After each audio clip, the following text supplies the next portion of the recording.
Thank you so much. Yeah, welcome everybody, and what shall I say? Inhale, exhale, move. So that's the theme of our booth here, of the joint smart mobility space, and actually we took the freedom to also reflect, so what does it mean for software-defined vehicle? So we were actually here 2 years ago, and there was some interesting discussions on software-defined vehicle, and it was about, is it now a transition from hardware to software, or is it actually both important, and how can we play a bigger role here in Europe in the software-defined vehicle? What is it and what is it not? 2 years later, now today, things really moved forward. So we saw quite some acceleration in that space. And so the key question here also for our panel today is, together but fast enough. SDV Corporation is Europe's answer to China. And what's better to start with some facts and figures to give you a feeling of how Europe's answer need to look like. Christian.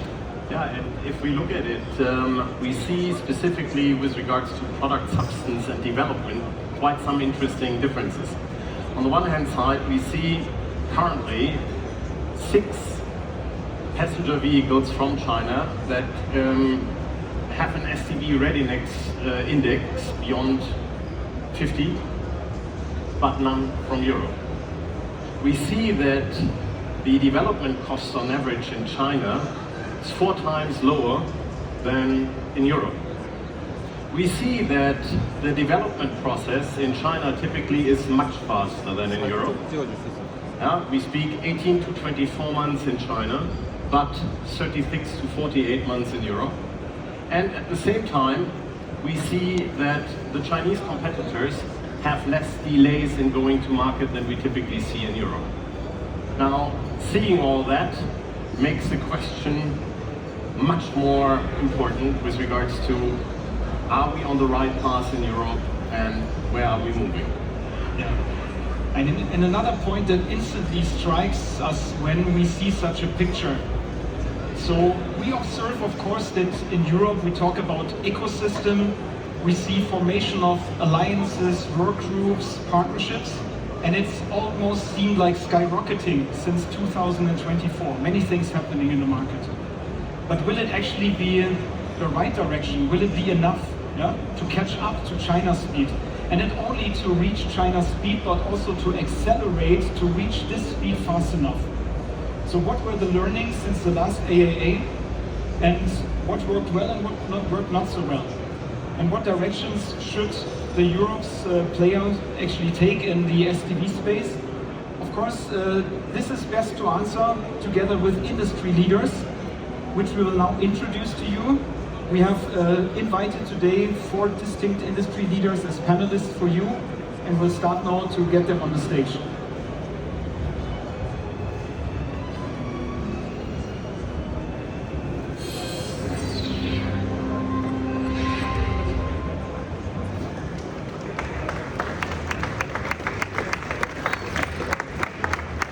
We have today with us Georg Doll, CTO Automotive Mobility Industry at Microsoft, obviously at the forefront of serving a lot of these topics.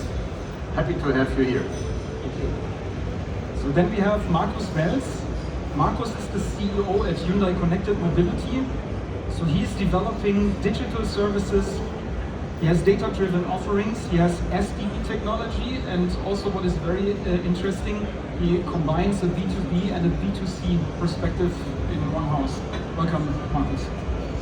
Yeah, in addition, we have Tim Ude. Tim is Head of Software and Digital Strategy at Volkswagen Group, and obviously at one of the forefronts of collaborative models by being at the interface to Rivian. Happy to have you here, Tim. Finally, we have Michael Schaffert. Michael is a SVP System Engineering at Bosch Semiconductor. So Michael is responsible for the cross-domain computing solutions division, and he also takes care of chiplets and SoCs. So actually, Michael can combine a tier 1 and a semiconductor perspective, which is a very valuable one on this panel. Welcome, Michael. Well, and with this, let's jump a little bit into our discussion and questions, and let's start off with you, Georg. How have cloud and AI, in your opinion, reshaped SDV development since the last IAA? And what are the biggest moves you have observed in this regard in 2024 and 2025? Thank you for the question. So I think actually the whole shaping happened not in the last 2 years, but really only in the last maybe 9 months. In the last 9 months, and we talked about standards and consortia as well, some protocols were published and very quickly adapted in the industry. So in our case, it took us 2 months to implement the protocols in our infrastructure, and it's not a protocol that we invented. It's something that the industry drove, and basically the whole industry agreed on using that. It was adapted from bottom up, from the engineering side, as well as from top-down management, and that is now a universal way of connecting generative AI with tools, helping engineers significantly working faster in the development processes. So I think it's two things. It's where you can learn how to work on, basically really across the organization. Innovation doesn't happen at the top.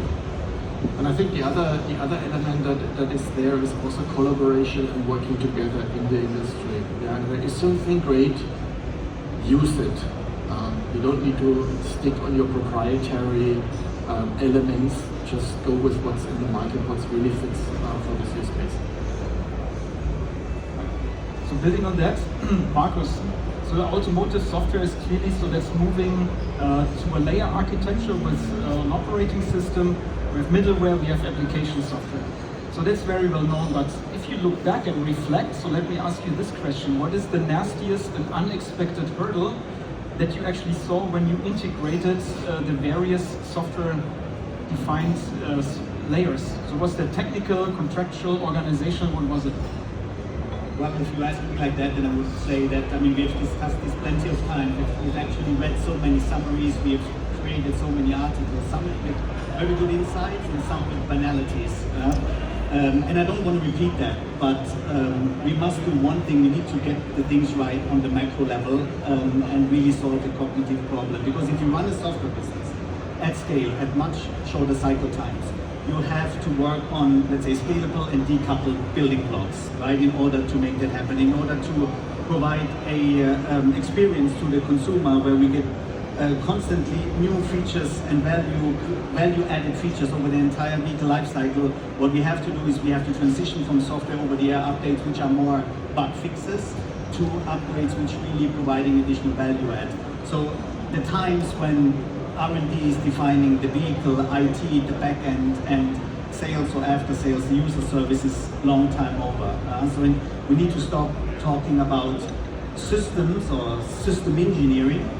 It is rather about, let's say, the overall platform and the architecture, right? The architecture strategy which needs to be in place. And the one, let's say, key topic is that as many great technologies which we have these days, right? Before we start innovating, we really have to start with the use case and with the customer value first. I can remember the first software-defined vehicles or the early steps into the software-defined vehicle where we had a multiple of new features and functionalities. And then if you look at it, many consumers did actually not use it. And why was that the case? Because either the feature didn't solve the underlying problem, it had too much complexity, the setup was too complicated, or it was actually not stable enough. So at the beginning we saw challenges that, let's say, the features suffered from gaps in technology, and today features rather suffer from an unlimited possibility of technology. So it is not about bringing more and more features into the vehicle, it's about precision and doing it right and make sure that over all the different platforms it is really implemented. And a simple example is if, for instance, you use generative AI. I mean, when ChatGPT got viral, then OEMs were very fast in deploying, let's say, large language models in the car, right? Often as a kind of POC, right? And but if you think about it, then it was more like a very basic interaction with the vehicle. Now, what we need to do is when we use a natural way of interacting with the car, and you prompt your car to the next destination, and the vehicle figures out this is a hotel, and there is no parking spot available, that the system automatically finds you a nearby parking, directs you to that parking spot, and then you can pay with the in-car payment systems. These are solutions how we are, let's say, implementing it in our Ioniq 9, our more flagship EV model, and these are the things which really make a difference to a consumer. This is how we can evolve from, let's say, POCs and early, let's say, technology deployment to complete solutions. So you mentioned already, like, there's plenty of technology, and technology is of course also computing. So Michael, your topic, of course. So how did the advances in the vehicle computing platforms, so be it cloud-backed, central, zonal, how did that influence OEM targeted strategies in the last 2 years? So I would say this trend shaped up the complete development and the architecture, because you need a lot of computation power inside a vehicle, because you run all these CI/CDs, this continuous integration, continuous development, very fast, and you want to bring these software functions into the vehicle. And therefore you need these very advanced architectures like central compute zones and so on. What we have seen is that we as an industry have struggled with the complexity and with the costs, because we were not able to, in a one step, to reduce the number of ECUs, to reduce the total cost of ownership for this new architecture. So we put additional ECUs, like zone ECUs, into the vehicle, and this brought up the costs. If you start on a greenfield, like newcomers on the block, they don't have all this legacy, like Marcus said. And this is what we have seen as a big challenge for our industry, to introduce this new technology, because we have so much legacy and heritage, but all needs to be supported also in the new vehicles. It's made the life very hard for us. Well, now, Tim, we've heard about POCs, we've heard about legacy, and where you come from, there's a lot of legacy. So it will be very interesting to hear which operational improvements and learnings proved to yield the biggest positive impact for SDV at OEMs in 2024 to 2025. That's a good question. I mean, we're running on multiple, I would say, platforms so far. So what you see on our booth here, you will see, I would say, old computer domain-controlled platforms that we see now, our newly built up joint venture with Rivian.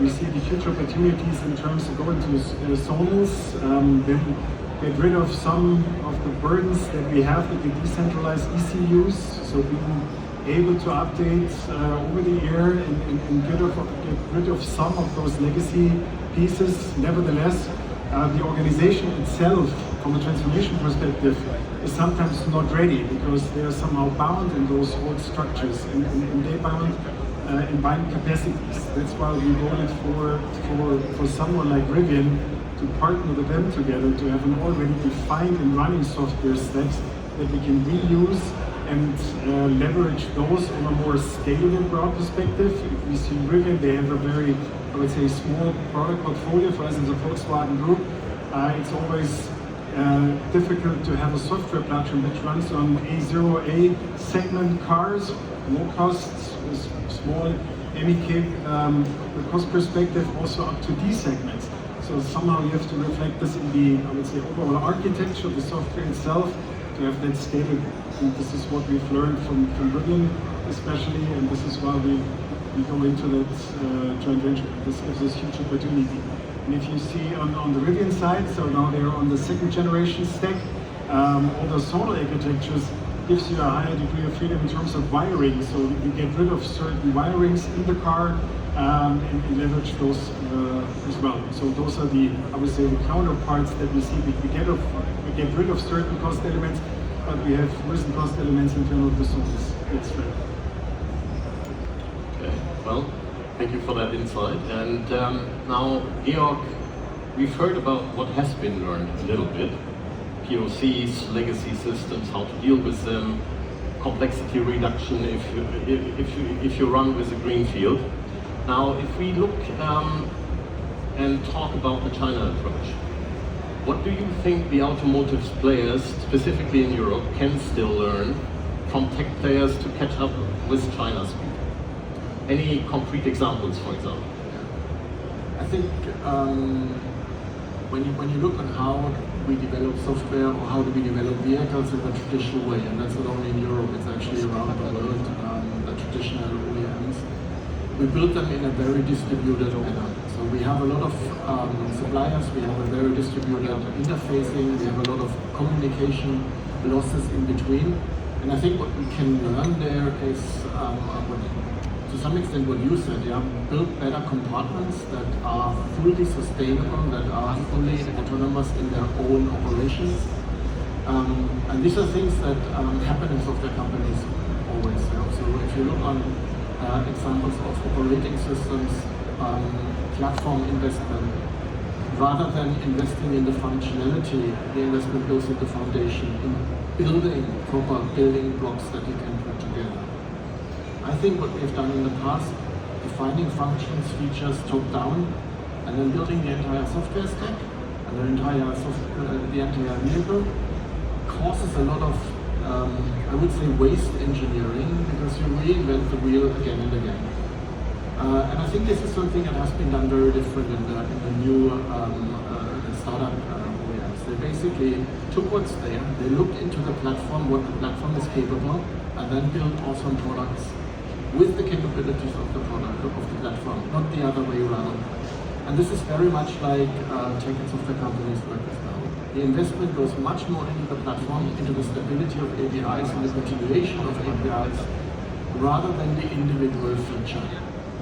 You can build features on top, think about the iPhone or Android, you can build features on top, you can invite innovation, but you cannot do that if the platform constantly changes or gets ripped apart. And this is why I think there is a lot that we can still learn from the old software industry, if you want, which is not that old, into the automotive industry. And I also think this is a lot that has been adapted especially the new companies, the new starters that have not had the legacy elements and complex supply chain structure. Thank you. I mean, building on what Georg just said, we talked about platform and unlocking features. So Markus, that goes in your direction. I mean, in Hyundai Connected Mobility, you operate a connectivity stack. And now you can think about when you have like open APIs and software development kits that can unlock, of course, third-party contribution and services. That can be a good thing, but actually the question is, how much are you actually willing to open up to that kind of third-party accessibility without losing your brand control? No, I would say that at the end of the day, customers still buy a specific brand, model, body style, but more and more of brand differentiation and also the long-term customer loyalty and success is obviously coming through software and services. And if you think about the modern SDV tech stack, it is, let's say, layered, right? We have the hardware platform, the software platform with the middleware and the operating system.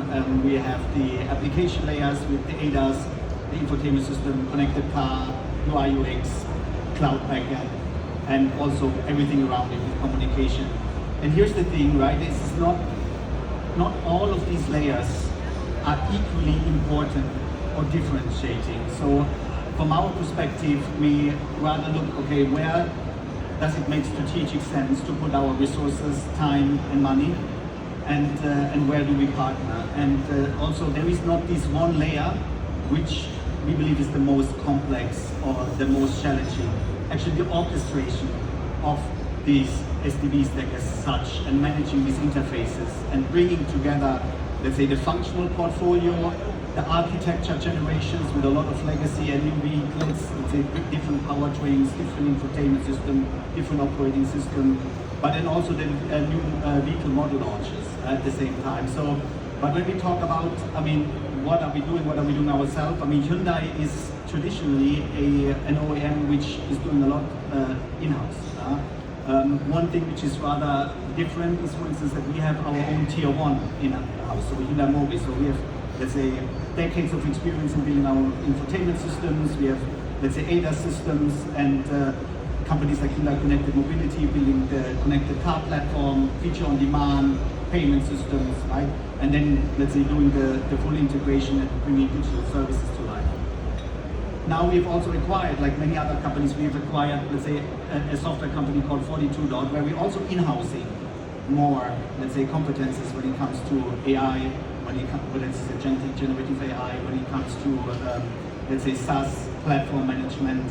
But at the same time, we are also opening up a lot. Our, let's say, for instance, we discussed yesterday with the press here at IAA our next Ionic Concept 3 model, which is, let's say, hitting the European market next year. It comes with an Android Auto operating system. So we're actually moving from a homegrown own operating system to Android Auto. And at the same time, we are also launching next year Plios as an own software brand, where there is Plios Connect, a new infotainment system, which we built ourselves. But then there is the Plios Play Store, where we also bring applications from third-party developers, customer-facing, directly into the vehicle. So there is not this one thing that we say we only give, let's say, open up for things which are under the hood, like the operating system, where customers don't even need to know that it exists, to, let's say, the application layer. At the end of the day, what we're trying to do is, let's say, where we need a strong level of integration and where we know we can make a difference, right? That we, let's say, master this complexity. A very simple example is when the car knows has a lot of our data, right? So when I hit the car in the morning at 7:30, it knows exactly where I'm going. I'm going to the office, right? So it also knows how much it will take me to the office because it has the real-time traffic information. It also knows what I'm usually doing while I'm driving. It is connected to my calendar, so it knows whether I have to take a call or not. Maybe I'm listening to a podcast. The car knows which podcast I like, so it can suggest which is the latest podcast, came out this week, to my preferences, exactly meeting the driving time to the office. To make this a reality sounds quite simple, but you touch multiple elements, and these are the things, let's say, the whole architecture piece, right, paving the way for, let's say, fast and agile development. This is something I think every OEM should have, let's say, in-house. Right, so obviously a lot of collaboration, and I mean, this is on the connectivity side, so we can also transfer it now to the hardware level. So we could also think about how semiconductor players and tier ones could co-develop, like, reference domain controllers, so not to reinvent the wheel, yeah? And stop reintegrating the basics in every single program. So what would it actually need to intensify the collaboration here, or is it already ongoing well enough? Yes, that's a very good point. So because in the past, let's say in the last 5 years when we started with software-defined vehicle, OEMs thought they need to do everything by themselves from scratch. And looking from outside, I saw it makes us slow. So therefore, we discussed a lot of architecture is very complex, and you have to bring it to building blocks which can be reused across multiple projects. This helps to reduce, of course, development costs and increase the speed. And when it comes to this vehicle computer, this is why I'm looking at Bosch on these chiplet programs, because what we see is Chinese OEMs or West Coast customers, OEMs, they use maybe one SoC for the whole vehicle fleet. If you look at traditional OEMs, they have a broad portfolio of vehicles, and they need for each and every vehicle segment new, different SoCs. And if you want to maintain an SoC, this is a lot of work, because you have to have all these software pipelines. And just to give you a rough idea, our software pipeline requires maybe an invest of 20 to 40 million euros. If you have one chip or 5 chips, then you can multiply this cost. To maintain these software pipelines is also multiple millions.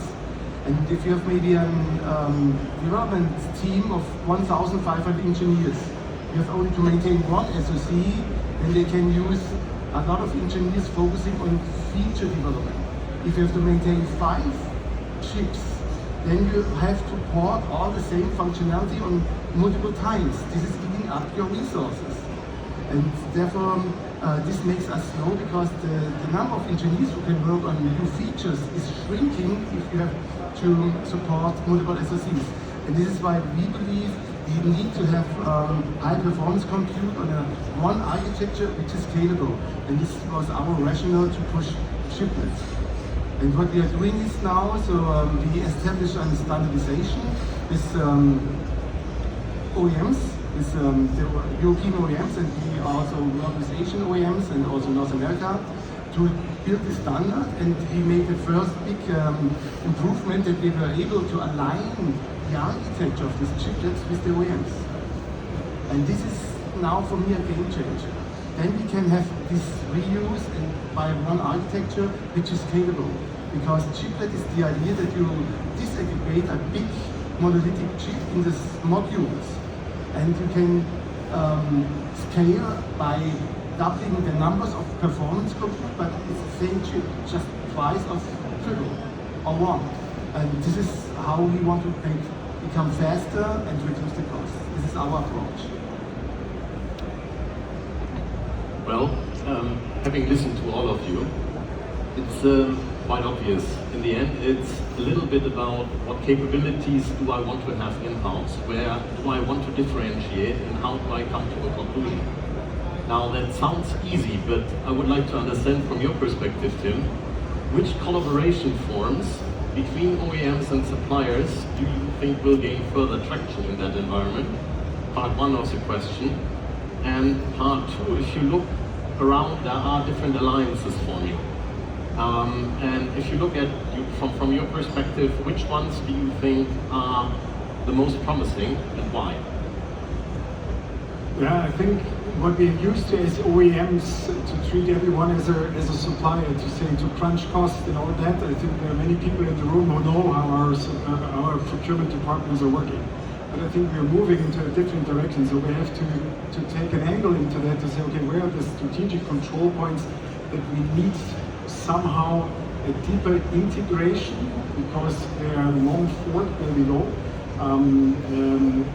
Like I said, with Rivian, for instance, if you invest in such a software stack, it's not an in or out. It's nothing that you can, I would say, easily change in the next 4 to 5 years. So this takes a decade or two to move out of such a circumstance. So you have to distinguish between the partnerships that you have a deeper connection to what you formerly called a supplier. It's a more, I would say, eye level partnership field that we go into. The same we see in China. If you look at our cooperation with Xiaopeng, for instance, or Horizon Robotics, which you can see at the booth, this is where we think in terms of what we have to achieve in the future. We gain speed, we gain an innovative partnership, and then it comes about how to leverage in terms of IP rights together. So it's not only to get this insight, so what's in for both parties, and going as a going-to-market strategy. And this is what will change, rather than should we just go into a normal development supplier mode and then renegotiating model after model. I think these long-term partnerships with shared IP rights and shared knowledge and innovation themes into it. Thank you. Well, with that, I would like to move a little bit to closing our discussion, and I would like to do that with, let's say, a question where I ask all of you individually to summarize a little bit. If we look at China's development cycles, we know they are measured in months. If we look at the European ones, we started, we know it's longer.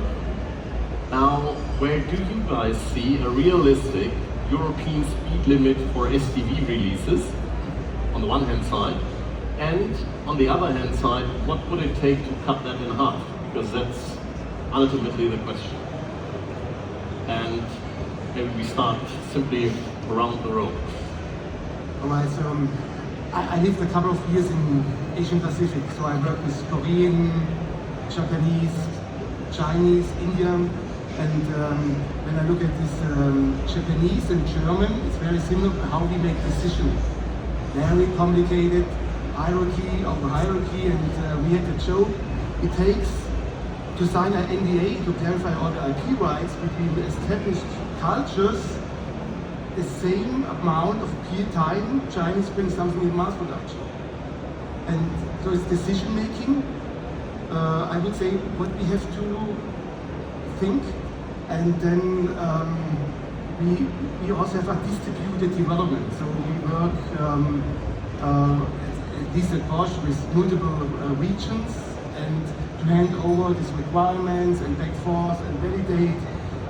But I think if I look, when I work with Chinese, they are small teams on one office, it's much faster. So therefore I think we have to also revisit our development location strategies and especially decision. Okay. And given that, how much time do you think we can cut out? So what's the speed, the ultimate speed limit you see then? At least half. Okay. Thank you. How about you?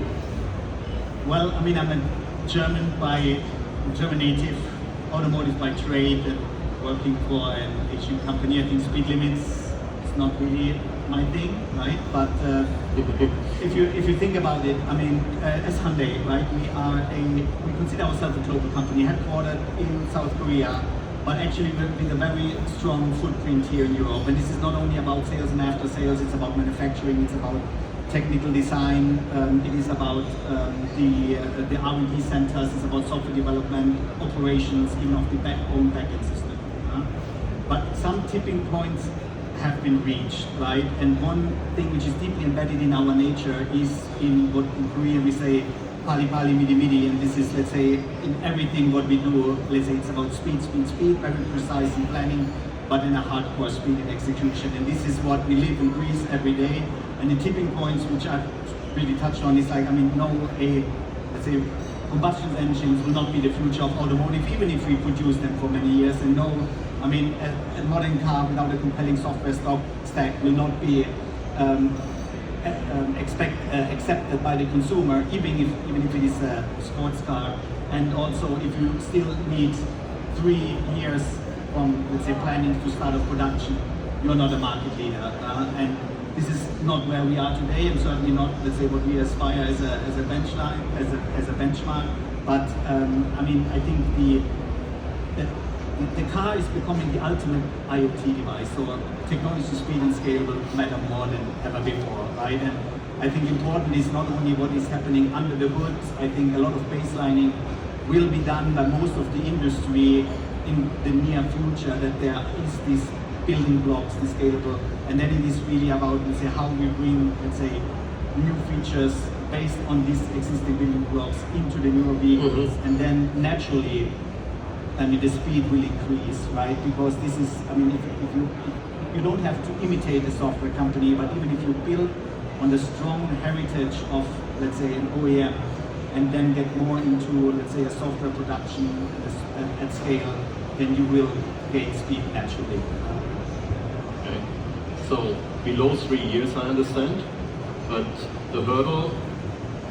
So what do you push for?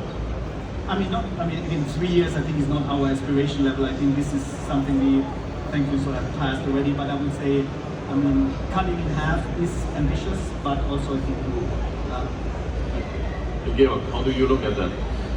Yeah, I would look at this from 2 perspectives. One is technology that can help us getting faster, in the existing processes, so you don't necessarily need to change all your processes that you have in order to gain speed by using technology.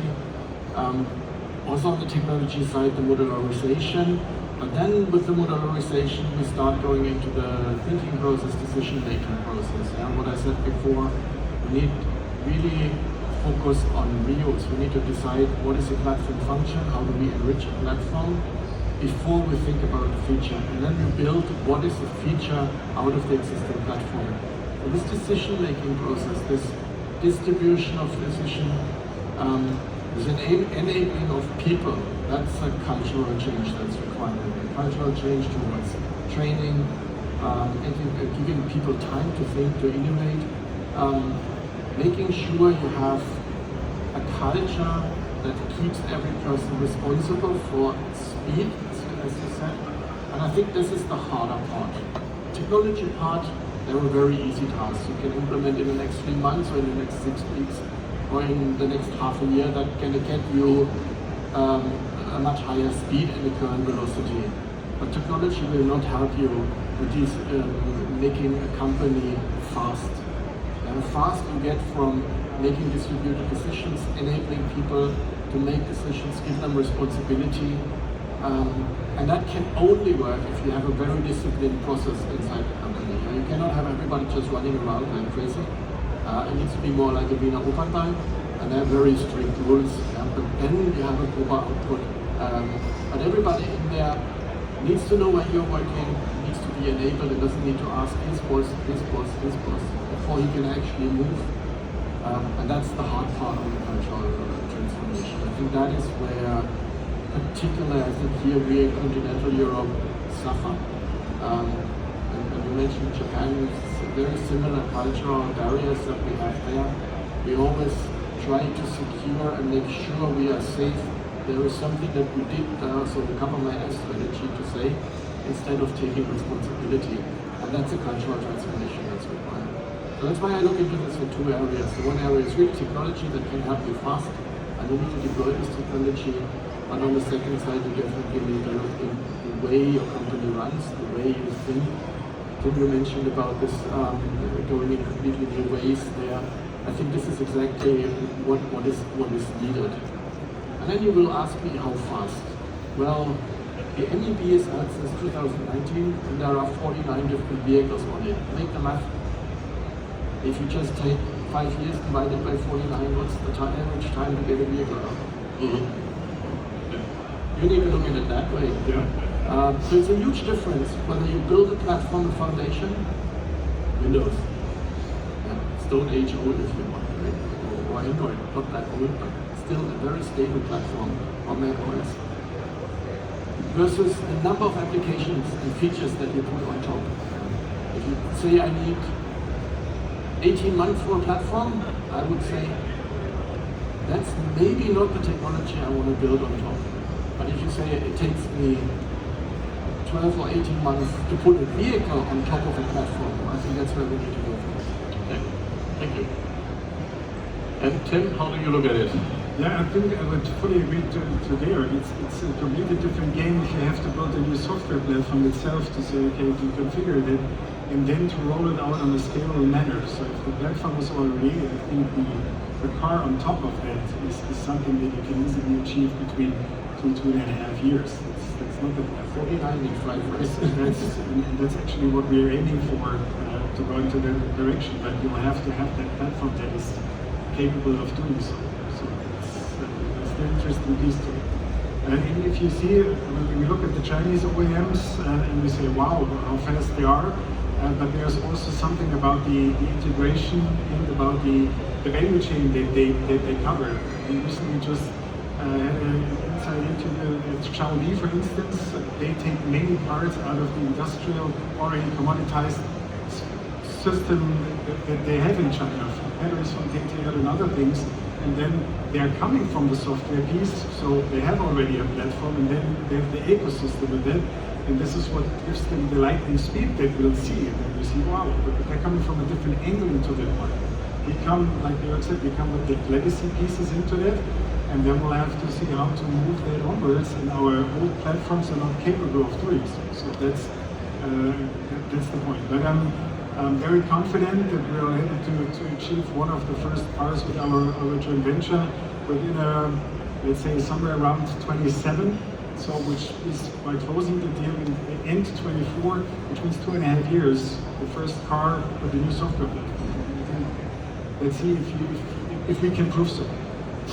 Well, thank you. So, what have we learned, Tanja? To my understanding, we've learned, okay, we need to talk about decisions and decision speed. We've learned about decision culture. From my understanding, we've learned about what is the right level of vertical integration and how do I set up architectures in order to build features on top. And then we've learned the question of, it is still a difference, do I start from scratch in a greenfield, or do I have a legacy culture that I want to run from? At least that's what I take from it. Tanja. And also, I mean, collaboration obviously pays off, and you should be open to it. So that's also quite some bold statements that you made. And yeah, finally, I take with me that in 2 years from now, when we meet again, there will be double the number of cars, new, fresh cars. So thank you for already announcing this. No, just kidding, but it's, I mean, it's quite refreshing also to hear what you really are able to speed up if we collaborate together. So, and that was actually the topic of today, right? Together, fast enough. Yes, we can be much faster. So, thank you. That's it for the panel questions, and of course we want to open up for you. So if you have questions here to ask to the panelists, so you're welcome. 다를까 이제 질문 받는 것